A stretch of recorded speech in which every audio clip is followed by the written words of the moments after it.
Ama naming Diyos na makapangyarihan, sa katahimikan ng gabi, ako ay lumalapit sa iyo. Narito ako, gising pa rin, habang ang mundo ay tahimik at payapa. Hindi ako makatulog, Panginoon. Dala ng mga alalahanin, pagod na di matahimik, at mga iniisip na paulit-ulit sa aking isip. Sa mga sandaling ito, nais kong hanapin ang inyong presensya. Sa halip na mag-alala, nais kong makinig sa iyong tinig. Sa kapayapaan ay hihiga ako at agad na makakatulog sapagkat ikaw lamang, O Panginoon, ang nagbibigay sa akin ng katiwasayan. Mga awit, Part Part to Oath. O Diyos, tulungan mo akong maramdaman ang kapayapaan na nagmumula sa iyo. Sa bawat paghinga ko, naway maramdaman ko ang inyong espiritu na dumadaloy sa aking buong pagkatao. Pawiin mo ang bigat sa aking dibdib, ang takot sa aking isipan, at ang pagod sa aking katawan. Turuan mo akong magpahinga hindi lamang sa aking kama, kundi sa iyong mga kamay. Panginoon, minsan ay napupuno ng ingay ang aking isip, mga pangyayaring hindi ko makontrol, mga alalahanin sa kinabukasan at mga panghihinayang sa nakaraan. Ngunit ngayong gabi, pinipili kong isuko sa iyo ang lahat. Hindi ko kayang dalhin ang mga ito mag-isa, ngunit alam kong sa iyo ang lahat ng pasanin ay nagiging magaan. Ihagis mo sa Panginoon ang iyong pasanin at siya ang aalalay sa iyo. Hindi niya pababayaan ang matuwid.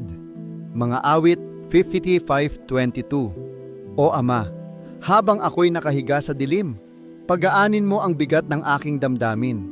Bigyan mo ako ng katahimikan ng loob na nagmumula lamang sa iyo. Kung may mga bagay akong hindi maintindihan, tulungan mo akong magtiwala sa iyong plano. Sa bawat patak ng aking luha, ipaalala mo na ikaw ay naroon, nakikinig, nagmamahal, at hindi nagpapabaya. Panginoon, salamat dahil kahit sa gitna ng aking pag-aalala, ang iyong mga salita ay nagbibigay aliw.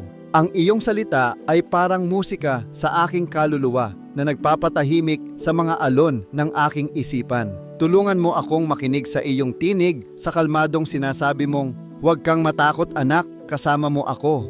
Ang Panginoon ay aking pastol. Hindi ako magkukulang. Pinapahiga niya ako sa luntiang pastulan at inaakay niya ako sa tahimik na batisan. Mga awit, Matthew 23:1-2.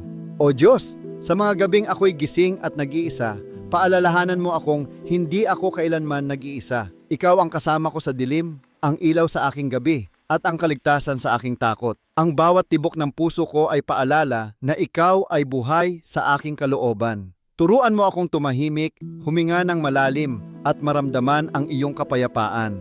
Sa bawat oras na lumilipas, Panginoon, naway ang katahimikan ng gabi ay maging paalala ng iyong walang hanggang presensya. Tulungan mo akong makita na kahit sa katahimikan, ikaw ay kumikilos. Sa mga sandaling tila walang nangyayari, nagtatrabaho ka sa mga bagay na hindi ko nakikita. Tumigil ka at alamin mong ako ang Diyos.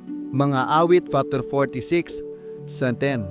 O Diyos, isinusuko ko sa iyo ang lahat ng bumabagabag sa akin, ang mga alalahanin sa kinabukasan, ang mga takot na bumabalot sa gabi, at ang mga pangarap na tila hindi ko maabot. Nais kong magpahinga sa iyong mga kamay. Nais kong matutong ipahinga ang aking puso sa iyo, sapagkat alam kong sa iyong piling ay ligtas ako. Panginoon, kung may mga kasalanan akong nagawa na bumabagabag sa aking isipan, patawarin mo ako. Linisin mo ang aking puso at pakalmahin ang aking loob.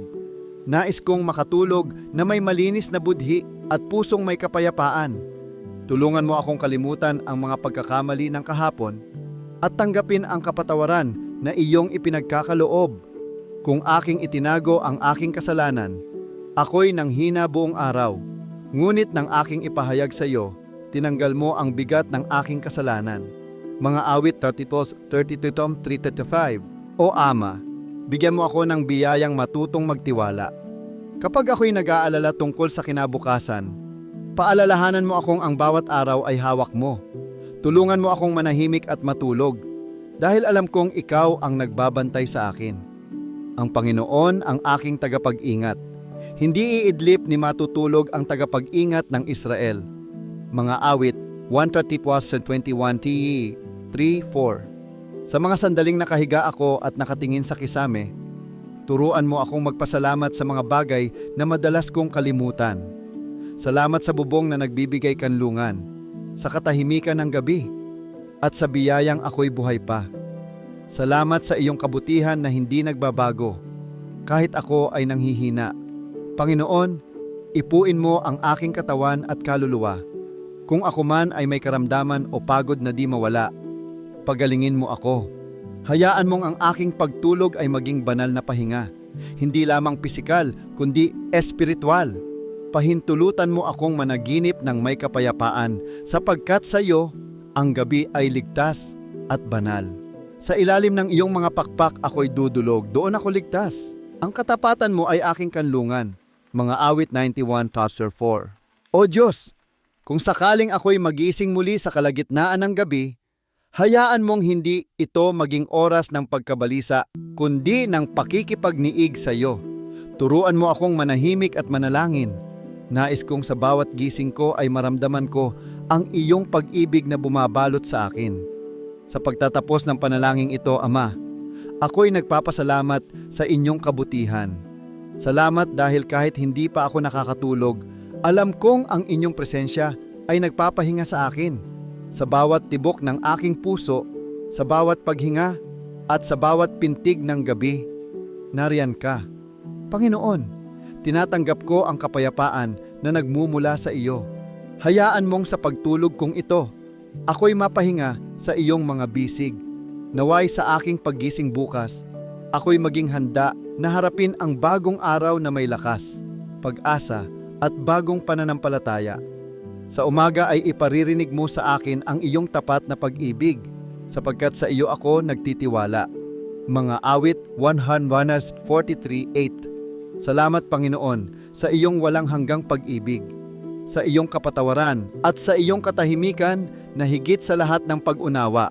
Sa iyo ko isinusuko ang gabi at ang aking buong pagkatao. Ikaw ang aking kapahingahan, ikaw ang aking kapayapaan. Sa pangalan ni Jesus, aking Panginoon at tagapagligtas. Amen.